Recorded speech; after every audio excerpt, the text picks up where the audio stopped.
भागवत में विशुद्ध भक्ति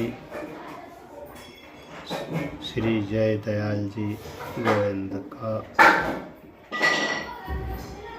श्रीमद् भागवत अलौकिक ग्रंथ है। इसमें वर्णाश्रम धर्म, मानव धर्म, कर्मयोग, अष्टांग योग, ज्ञान योग और भक्ति योग आदि भगवत प्राप्ति के सभी साधनों का बड़ा विशद वर्णन। परंतु ध्यान से देखा जाए तो इसमें भगवान की भक्ति का विशेष रूप से निरूपण किया गया। साधन और साध्य दोनों प्रकार की भक्ति का वर्णन है। ग्रंथ का आदि, मध्य और अंत भक्ति से ओतप्रोत है। श्रीमद् भागवत में कहा गया है, मनुष्यों का सबसे उत्तम धर्म परम धर्म वही है जिससे श्री हरि में निष्काम और व्यभिचारिणी भक्ति हो। भक्ति से ही हृदय आनंद स्वरूप भगवान को प्राप्त करके कृत होता है। इसी प्रकार श्रीमद् भागवत में कहा गया है, हे देव देव, हे प्रभु, आप ही हमारे स्वामी हैं। ऐसी कृपा कीजिए जिससे जन्म जन्म में आपके चरण कमलों में हमारी भक्ति बनी रहे। जिनका नाम संकीर्तन सारे पापों का नाश करने वाला है और जिन्हें किया हुआ प्रणाम समस्त दुखों को शांत कर देता है, उन परमेश्वर श्री हरि को मैं नमस्कार करता हूँ।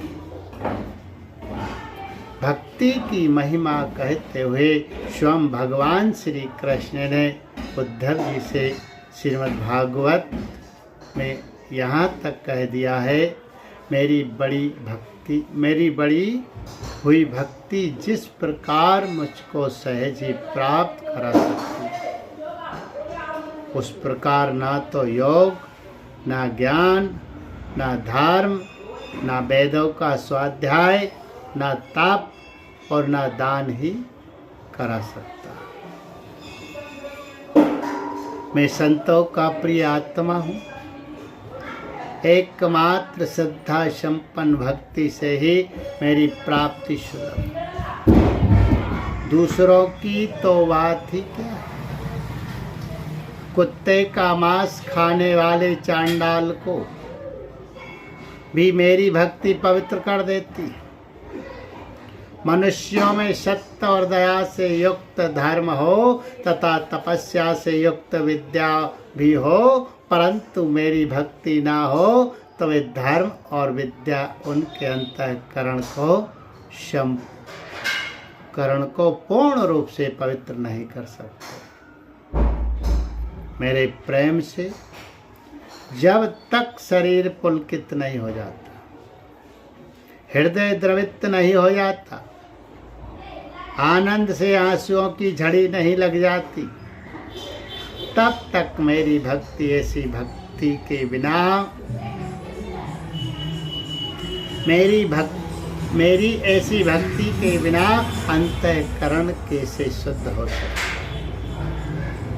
भक्ति के आवेश में जिसकी वाणी गद गद हो गई है, चित्त द्रवित हो गया है, जो कभी रोता है, कभी हंसता है, कभी संकोच छोड़कर ऊंची आवाज से गाने लगता है और कभी नाच उठता है, ऐसा मेरा भक्त स्वयं पवित्र हो, इसमें तो कहना ही क्या।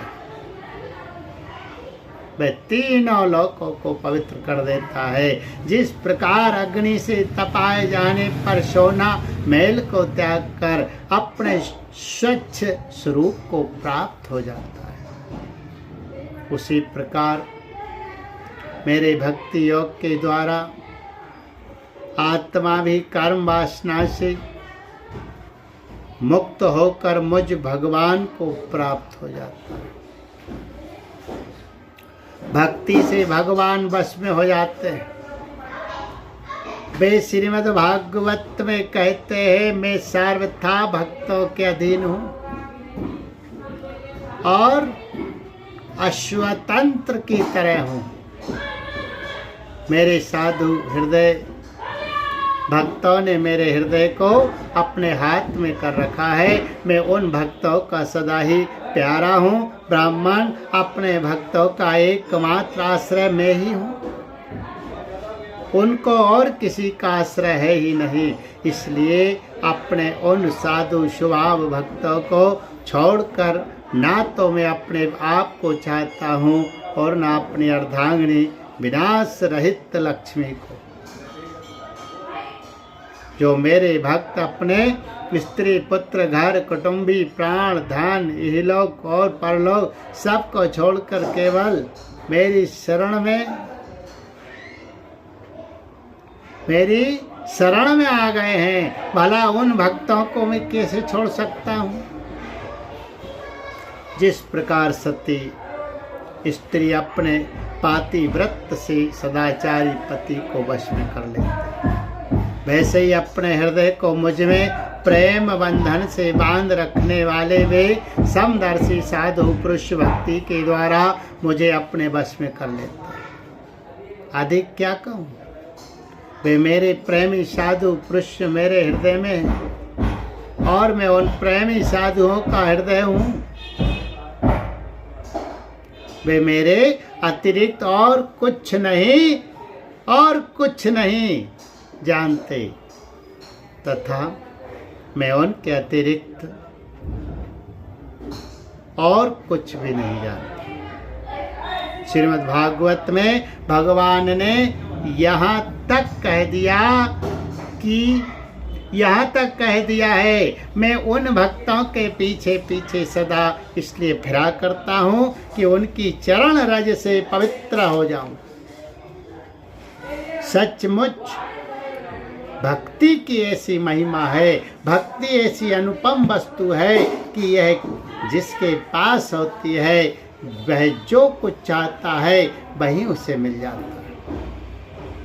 भगवान ने श्रीमद् भागवत गीता में कहा है, परंतु हे परंतप अर्जुन, अनन्य भक्ति के द्वारा इस प्रकार में प्रत्यक्ष देखने के लिए, तत्व से जानने के लिए तथा प्रवेश करने के लिए अर्थात एक ही भाव से प्राप्त होने के लिए भी शक्य हूँ। भगवान की प्रेम लक्षणा भक्ति ऐसी है। श्रीमद् भागवत में इसी प्रेम लक्षणा भक्ति का तथा इसे प्राप्त कराने वाली विधि भक्ति का बड़ा ही सुंदर वर्णन है। श्रीमद् भागवत का 10वां स्कंद तो भक्ति से भरपूर है। भगवान की विविध लीलाओं का अत्यंत सुमधुर वर्णन होने से उसके पढ़ने सुनने में बड़ा ही रस आता है। इस 10वें स्कंद में भगवान की कुछ ऐसी लीलाओं का वर्णन है जिन्हें पढ़कर अज्ञ लोग भगवान पर लांछन लगाने से नहीं चूकते। वे कहते हैं भगवान का तो प्रत्येक कार्य आदर्श रूप, फिर उनके लिए चोरी कपट काम रावण आदि के प्रसंग कैसे आते हैं। वास्तव में बात ऐसी नहीं है।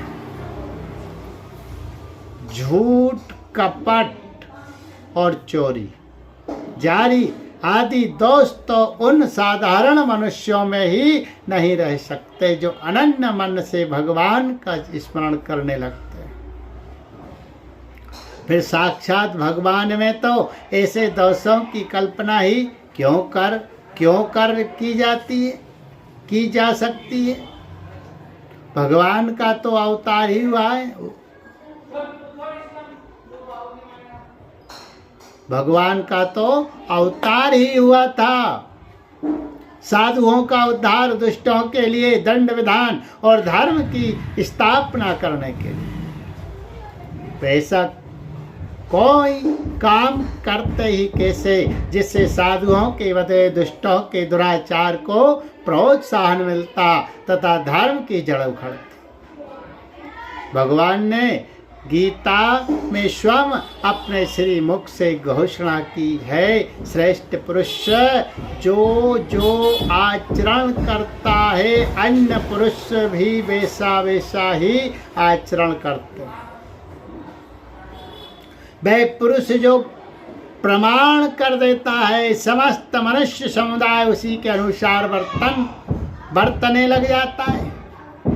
इसलिए हे अर्जुन, यद्यपि मुझे तीनों लोकों में कुछ भी कर्तव्य नहीं है तथा प्राप्त होने योग्य कोई भी वस्तु अप्राप्त नहीं है, तो भी मैं कर्म में ही वर्तता हूँ, क्योंकि यदि मैं सावधान हुआ कदाचित कर्म में ना वर्तूं तो बड़ी हानि हो जाए। क्योंकि हे अर्जुन, मनुष्य मात्र सब प्रकार से मेरे बर्ताव के अनुसार ही बरतते तथा यदि मैं कर्म ना करूं तो ये सब मनुष्य नष्ट भ्रष्ट हो जाए और मैं संकरता का करने वाला हूं तथा इस सारी प्रजा को नष्ट करने वाला बनूं। हे भारत, कर्म में आसक्त हुए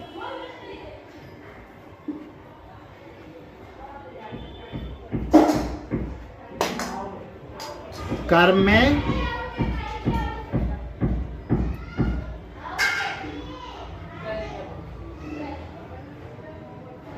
वह पुरुष जो प्रमाण कर देता है समस्त मनुष्य समुदाय उसी के अनुसार बरतने लग जाता है।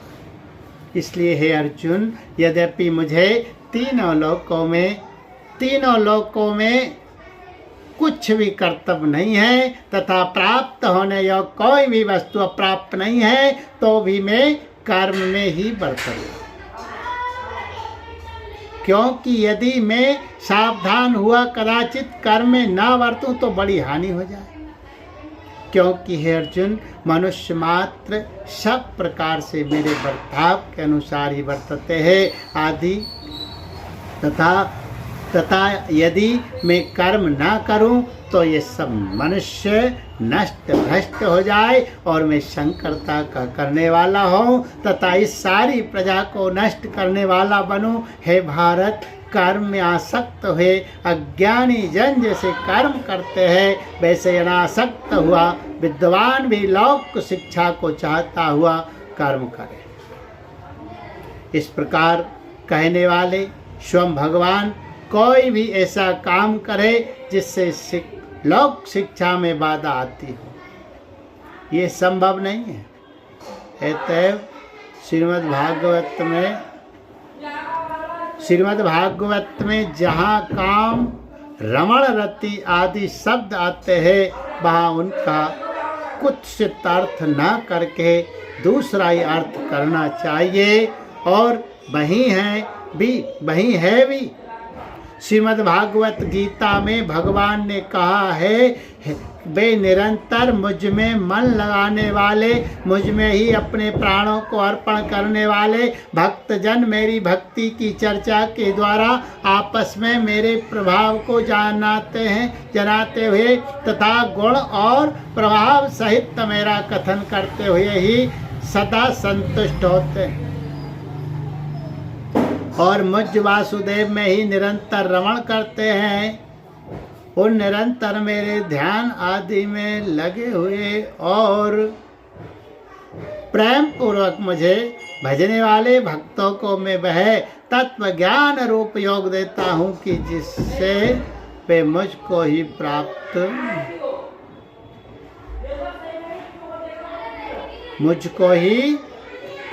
होते हैं।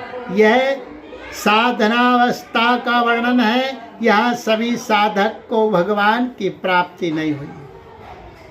इन श्लोकों में भक्त की उस मानसिक स्थिति का वर्णन है जिसके फल स्वरूप से भगवान की प्राप्ति होगी। यहाँ मानसिक इंद्रियों से ही वह भगवान को देखता, सुनता और रमण करता है। भक्त का यह भगवान में रमण करना कदापि कुत्सित इंद्रियों का कार्य नहीं है, ये परम पवित्र मानसिक भाव है। इसी मानसिक भाव से वह भगवान का चिंतन करता है, उनका सम्य स्पर्श पाता है और उनके साथ भाषण करता है।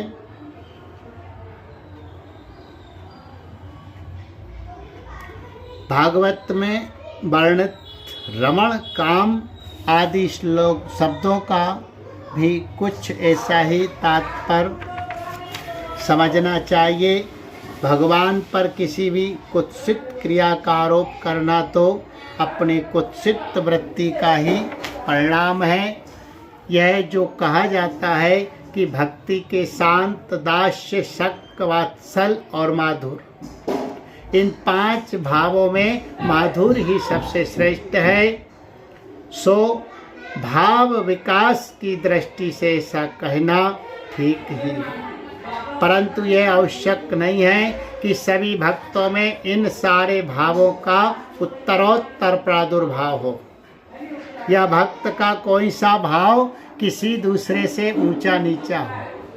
अपने अपने स्रोत क्षेत्र में सभी भाव उत्तम हैं और जिस भक्त को जो भाव प्रिय है उसके लिए वही भाव सर्वोत्तम है। श्री हनुमान जी के लिए दास भाव ही सर्वोत्तम है। वे किसी भी दूसरे भाव के लिए क्या इस दास भाव का कभी परित्याग कर सकते हैं? वसुदेव, देवकी या नंद, यशोदा के लिए वात्सल भाव ही सार प्रधान है।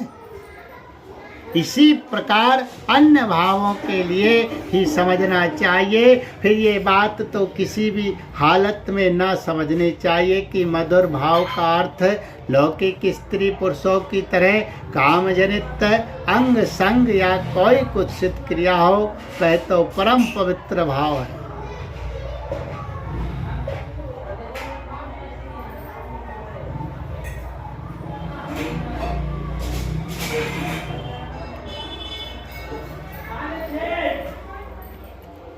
उसके लिए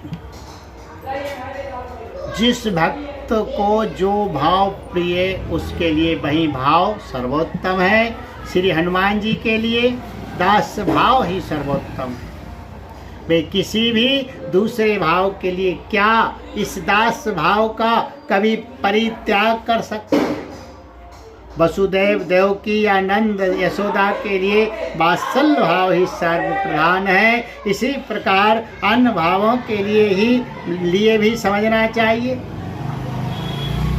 फिर ये बात तो किसी भी हालत में ना समझनी चाहिए कि मधुर भाव का अर्थ लौकिक स्त्री पुरुषों की तरह काम जनित अंग संग या दूसरों अंग संग या कोई कुत्सित क्रिया हो, वह तो परम पवित्र भाव है जिसमें भक्त अपने भगवान को सर्वथा आत्मनिवेदन करके उन्हीं के मधुर चिंतन, मधुर भाषण और मधुर मिलन में डूबा रहता है। श्री कृष्ण साक्षात परब्रह्म परमात्मा है। वे सारे दोषों से सर्वथा रहित है और समस्त कल्याणमय गुण गणों से सर्वदा संपन्न है। उनके नाम, गुण, लीला आदि के श्रवण, मनन और चिंतन कथन से ही मनुष्य परम पवित्र होकर दुर्लभ परम पद को प्राप्त हो जाता है। फिर साक्षात उनमें किसी दोष की कल्पना ही कैसे हो सकती है? अतएव भगवान की लीलाओं में जहाँ कहीं ऐसे प्रसंग या वाक आए हैं, वहाँ परम शुद्ध भाव में ही उनका अर्थ लेना चाहिए। कुत्सित भाव में कदापि नहीं। पूर्वापर का प्रसंग न समझ में आए तो उसे अपने अल्प बुद्धि के बाहर की बात समझकर उसकी आलोचना से हट जाना चाहिए। ना तो यही मानना चाहिए कि ये प्रसंग क्षेपक है, ना उन्हें कोरे आध्यात्मिक रूपक ही समझना चाहिए और ना भूल कर भी ऐसी छूट ही देनी चाहिए। कि भगवान में ऐसी बातें हो तो भी क्या हर्ज है। उन्हें श्रद्धा की दृष्टि से सर्वथा परम पवित्र समझना चाहिए, परंतु अपनी बुद्धि काम नहीं देती, उनके स्वरूप को नहीं खोल पाती, इसलिए उनकी आलोचना न करनी चाहिए।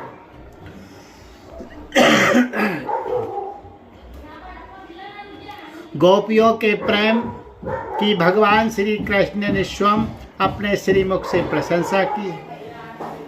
उद्धव आदि मनुष्यों ने उसको मुक्त कंठ से सराहा है। यदि गोपियां वास्तव में व्यभिचार दुष्टा होती तो भगवान उनकी प्रशंसा कैसे करते, और क्यों उद्धवादि ही उनकी चरण रज चाहते। गोपियों की भक्ति सर्वथा अव्यभिचारिणी और अहेतुकी थी। उनका भाव पवित्र था और उसी के अनुसार उनकी रास लीला भी पवित्र थी। उनका चलना, बोलना, मिलना, नाचना और गाना सभी कुछ पवित्र था, आनंद और प्रेम से परिपूर्ण था। उसमें किसी कुत्सित भाव की कल्पना को भी गुंजाइश नहीं है। भक्ति के साधन से काम, क्रोध आदि दोषों की जड़ उखड़ जाती है। फिर गोपियों जैसी भक्तिमती स्त्रियों में कामादि दोष कैसे रह सकते हैं। उनका रास भगवान के प्रेम का मूर्तिमान स्वरूप था। वह ऐसा नहीं था जैसा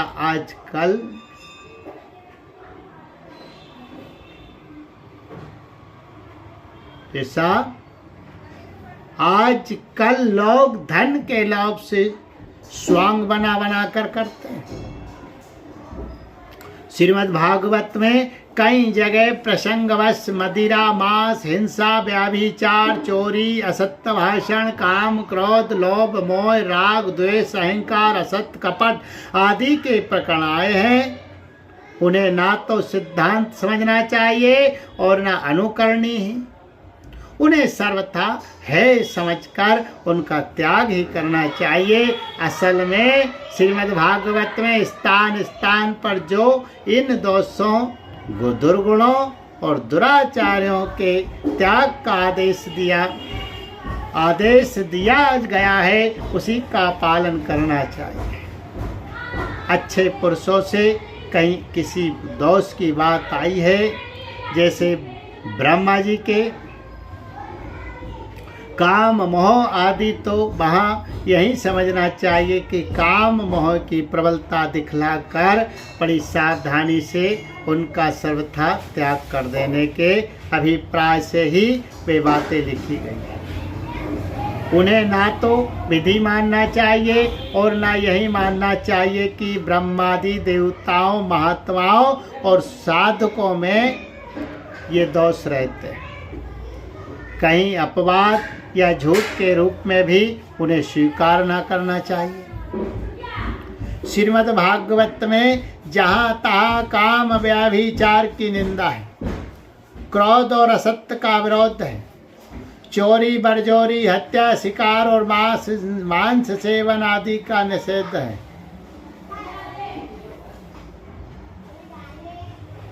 यहाँ तक कि यज्ञ की हिंसा और श्राद्ध में मांस के प्रयोग को भी निषिद्ध बतलाया। कुछ थोड़े से उदाहरण देखिए।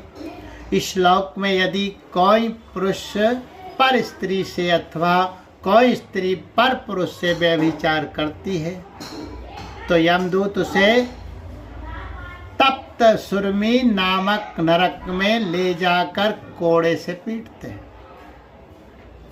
तथा पुरुष को तपाए हुए लोहे की स्त्री मूर्ति से और स्त्री को तपाई हुई पुरुष मूर्ति से आलिंगन कराते हैं। श्रीमद् भागवत स्वयंभुव मनु ध्रुव जी से कहते हैं, बेटा जिसके वश में होकर तुमने इतने निर्दोष यक्षों का वध किया है, उस बड़े हुए क्रोध को अब छोड़ो। क्रोध बड़ा पापी है और साक्षात नरक का द्वार है। श्रीमद् भागवत बलि राजा ने कहा है ना, हसत्यात् परो अधर्मा, असत्य से बढ़कर कोई अधर्म नहीं है। यहाँ जो व्यक्ति चोरी या बरजोरी से ब्राह्मण के या आपत्ति काल के बिना ही किसी दूसरे पुरुष के स्वर्ण रत्नादि पदार्थों का हरण करता है, उसे मरने पर यमदूत संदेश नामक नरक में ले जाकर, संदंस नामक नरक में ले जाकर तपाए हुए लोहे के गोलों से दागते हैं और सणसी से उसकी खाल नोचते हैं। श्रीमद् भागवत स्वयं भगवान ने राजा मुचकुंद से कहा है, तुमने क्षत्रिय वर्ण में शिकार आदि के द्वारा बहुत से पशुओं की हत्या की थी। अब एकाग्र चित्त से मेरी उपासना करते हुए तपस्या के द्वारा उस पाप को धो डालो। श्रीमद् भागवत कपिल देव जी कहते हैं, मनुष्य जहाँ तहाँ से भयंकर हिंसा आदि के द्वारा धन बटोर कर स्त्री पुत्र आदि के पालन पोषण में लगा रहता है और उनके पेट से बचे हुए भाग को खाकर पाप का फल भोगने के लिए स्वयं नरक में जाता है। श्रीमद् भागवत जो पाखंडी लोग पाखंडपूर्ण यज्ञों के पशुओं का वध करते हैं, उन्हें परलोक में बेसस नरक में डालकर वहां के अधिकारी बहुत पीड़ा देकर काटते हैं।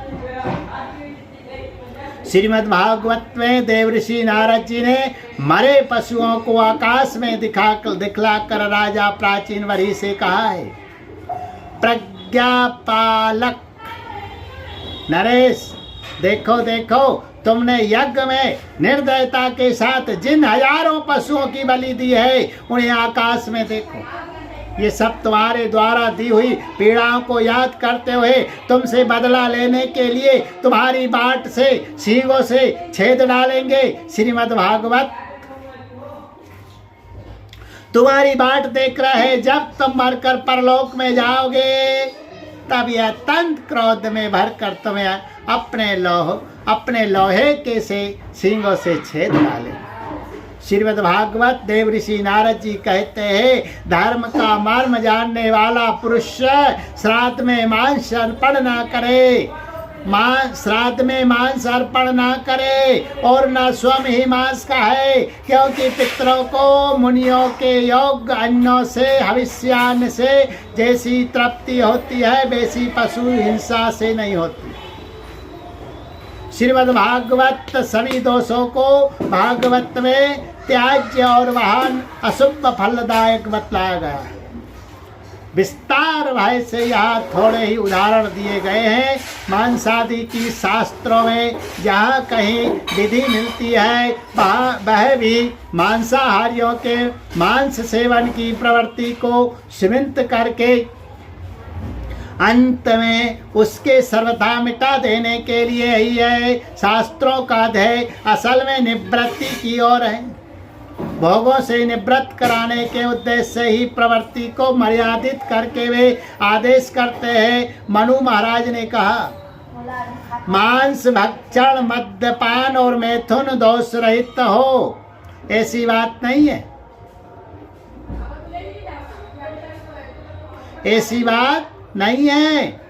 प्राणियों की यह स्वाभाविक प्रवृत्ति है, परंतु निवृत्ति में महान फल है। मनुस्मृति श्रीमद् भागवत में ही स्वयं भगवान के वचन है। वे दुष्ट एवं हिंसा प्रेमी विषयी लोग मेरे गुप्त मत को ना जानकर अपने सुख की इच्छा से पशुओं को मारते हैं और यज्ञों में देवताओं पितरों तथा भूतपतियों को उनकी बलि चढ़ाते हैं। वेदों में हिंसा की विधि नहीं है। जिन लोगों का हिंसा में राग है, जिन लोगों से हिंसा किए बिना रहा नहीं जाता, वे मनमानी हिंसा ना करके केवल यज्ञ में ही पशुओं को मारे। इस प्रकार उनकी उच्च श्रृंखल प्रवृत्ति को मर्यादित करने के लिए ही यज्ञ में हिंसा की आज्ञा दी गई है। श्रीमद् भागवत दूसरी बात यह है कि इतिहासों में, कथाओं में वर्णित सभी बातें आचरणीय नहीं होती। शास्त्रों के विधि वाक्य ही आचरणीय होते हैं। निषेध वाक्य उनसे भी अधिक बलवान होते हैं। शास्त्रों में काम, क्रोध, लोभ, मोह, व्यभिचारी चारादि के लिए कहीं भी विधि नहीं है, निषेध ही है। कहीं प्रासंगिक कोई बात हो तो भी उसे किसी भी अंश में किंचन मात्र भी कभी किसी प्रकार की उपादेय या अवलंबन करने योग्य ना मानना चाहिए। असल में जहाँ भगवान की भक्ति होती है वहाँ तो काम, क्रोध आदि दोष रह ही नहीं पाते।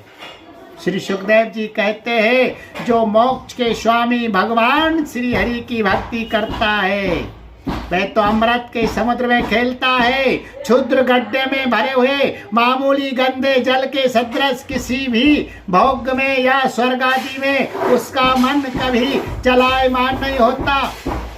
श्रीमद् भागवत, जब किसी भी भोग की आसक्ति और कामना ही नहीं होती तब निषिद्ध कर्म, दुर्गुण, दुराचार तो हो ही कैसे सकते हैं। गोसाई जी ने कहा है, बस ही भगति मनि जही उर्माही, खल का मादि निकट नहीं जाही। अतएव ये निश्चय कर लेना चाहिए कि जो यथार्थ में भक्त साधु या महापुरुष है, उनका हृदय, उनकी प्रत्येक क्रिया और चेष्टा, उनके उपदेश या भाव, उनके दर्शन और भाषण सभी पवित्र होते हैं, पवित्र करने वाले होते हैं। उनके सारे आचरण, आदर्श और सब लोगों के लिए कल्याणकारी होते हैं। ये सोचना चाहिए कि भक्त, संत और महापुरुषों से भी यदि जगत को सदाचार और सद्गुणों की समुचित शिक्षा ना मिलेगी तो फिर संसार में सदाचार का आदर्श कौन होगा। अतएव श्रीमद् भागवत में आए हुए प्रासंगिक काम, रमण, रति आदि शब्दों का और वैसे प्रकरणों का कोई पुरुष लौकिक गंदे काम, रमण आदि अर्थ करे तो उसे किसी भी अंश में न मानना चाहिए। समय बहुत विकट है। आजकल भक्त या साधु का वेश बनाकर न जाने कितने कपटी लोग अपने दुराकांक्षाओं की पूर्ति के लिए लोगों को ठग रहे हैं। ऐसे ही लोग प्रायः सद ग्रंथों के इस प्रकार के प्रकरणों का और शब्दों का आश्रय लेकर उन्हें महापुरुषों में अपवाद बतलाकर लोगों को अपने चुंगल में फंसाते हैं। संसार के भोले भाले नर नारी जो महापुरुषों के लक्षण और आचरणों से पूरे परिचित नहीं है, उन्हें शास्त्रों में आए हुए ऐसे प्रकरणों या शब्दों के अर्थ का ठीक ठीक पता नहीं है। वे लोग उन कामनी, कांचन, इंद्रियों के नाना प्रकार के भोग और मान, बड़ाई तथा पूजा प्रतिष्ठा चाहने वाले बाचाल दम्भियों की बातों में फंस जाते हैं। ऐसे सभी भाई बहनों से निवेदन है कि वे सावधान हो जाए और जिनके आचरण में बुरी बातें दिखलाई दे अथवा जो शास्त्रों के प्रमाण दे देकर दुर्गुण, दुराचार, व्यभिचार, चोरी, कपट और असत्य आदि का समर्थन करे, उनको महात्मा नहीं, उनको महात्मा कभी न माने। यथार्थ श्रेष्ठ पुरुष में दुर्गुण दुराचार होते ही नहीं, वे पर स्त्री पर द्रव्य की तो बात ही क्या, शास्त्रानुकूल मान बड़ाई को स्वीकार करने में भी सब चाहते ही है। इस पर यदि कोई कहे कि इतिहासों में ज्ञानी पुरुषों में भी काम क्रोध आदि के उदाहरण मिलते हैं, तो इसका उत्तर यह है कि ज्ञानी पुरुषों में काम क्रोध आदि नहीं होते। वे लोग संग्रहार्थ नाटक करते हैं, हो तो नाट्य करते हैं, हो तो दूसरी बात है। और यदि वास्तव में काम क्रोध हो तो शास्त्र के अनुसार उन्हें भगवत प्राप्त सिद्धि महात्मा या यथार्थ ज्ञानवान न मानना चाहिए। जय श्री राम। जय श्री राम। हाँ, पापी और दुराचारी भी भगवान की भक्ति अवश्य कर सकते हैं, और भक्ति में लग जाने पर वे भी परम पवित्र बन सकते हैं।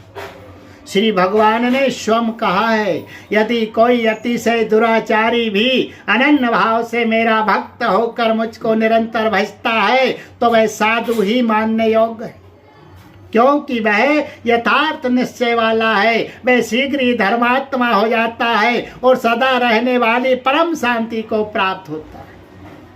हे अर्जुन, तू निश्चय पूर्वक सत्य जान कि मेरा भक्त नष्ट नहीं होता।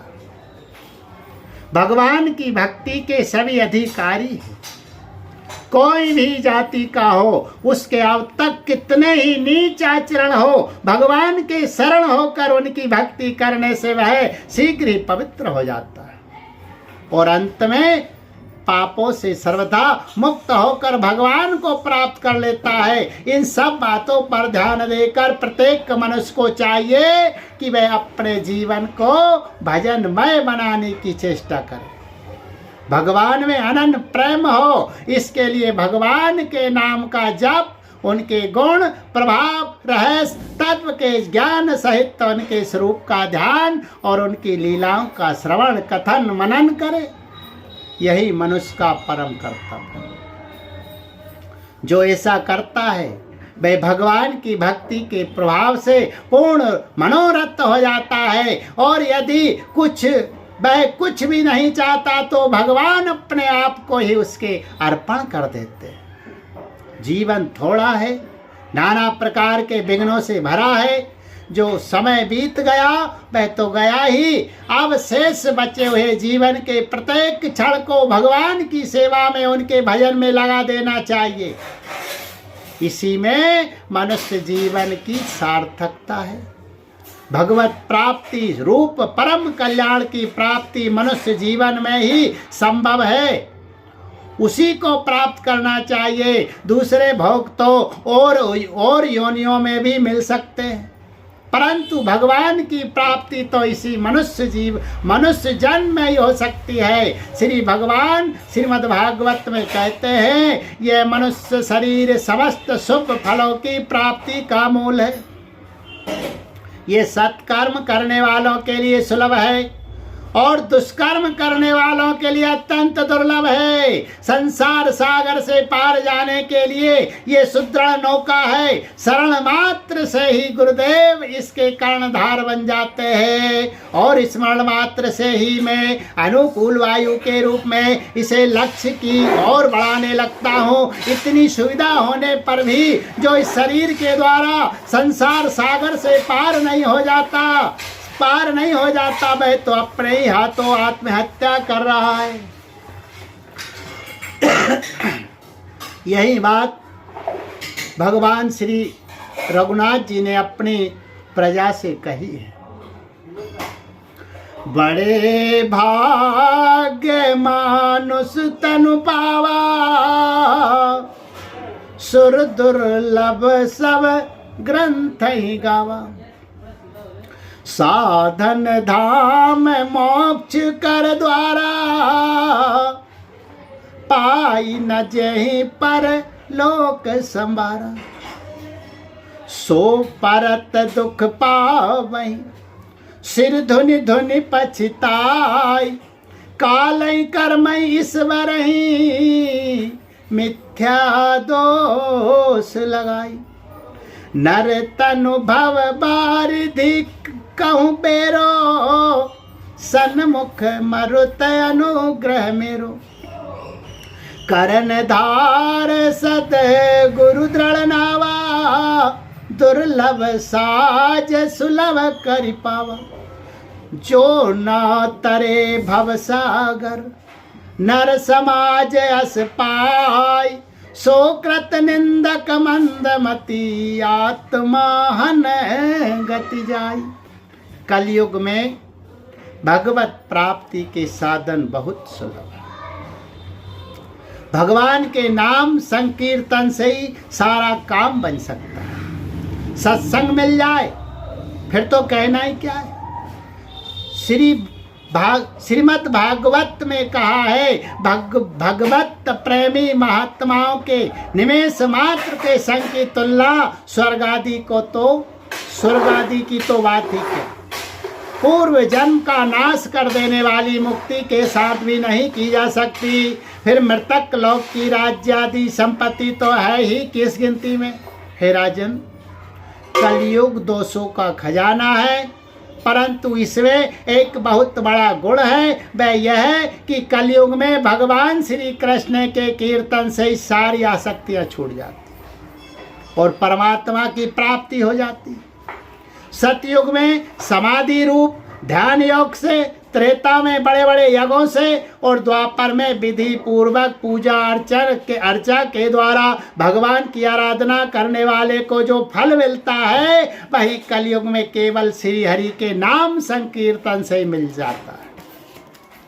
श्रीमद् भागवत एतैव भक्ति श्रद्धा पूर्वक श्री भगवान के नाम गुणों का जप कीर्तन, महापुरुषों का संग और श्रीमद् भागवत एवं गीता जैसे ग्रंथों का स्वाध्याय करके मनुष्य जीवन को सफल बनाने की चेष्टा प्राण प्राण से करनी चाहिए। बोलिए गोविंद गोपाल कृष्ण भगवान की जय। पुराण पुरुष पुरुषोत्तम भगवान की जय। सत्य सनातन वैदिक धर्म की जय।